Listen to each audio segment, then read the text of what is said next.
Diamond education અને real estate ક્ષેત્રે મોટું નામ ધરાવતા આ ગ્રુપના ગુજરાતભરમાં આવેલા ઠેકાણાઓ પર 150થી વધુ અધિકારીઓની અલગ અલગ ટીમોએ એક સાથે ત્રાટકી તપાસનો ધમધમાટ શરૂ કર્યો છે.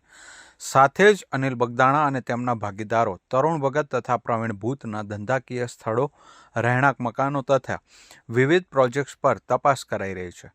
મોટા પાયે ચાલી રહેલી આ કાર્યવાહીને પગલે સુરતના અન્ય વેપારી અને ઉદ્યોગ જગતમાં ફફડાટ વ્યાપી ગયો છે.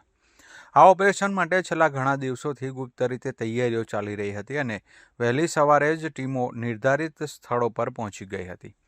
તપાસનો મુખ્ય કેન્દ્રબિંદુ લક્ષ્મી ગ્રુપના રિયલ એસ્ટેટ સાથે સંકળાયેલા તમામ વ્યવહારો છે.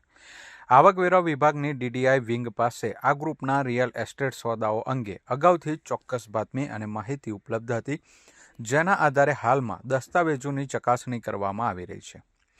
ગજેરા પરિવારના મુખ્ય ભાગીદારો વસંત ગજેરા, ચીનુ ગજેરા અને ધીરુ ગજેરા સહિત પરિવારના તમામ સભ્યોની પૂછપરછ અને તેમના આર્થિક વ્યવહારોની ઊંડી તપાસ શરૂ કરવામાં આવી છે. આ ઉપરાંત આઈટી વિભાગ દ્વારા લેટેસ્ટ હવાલા નેટવર્કના જોડાણો અંગે પણ તપાસનો દોર લંબાવવામાં આવ્યો છે.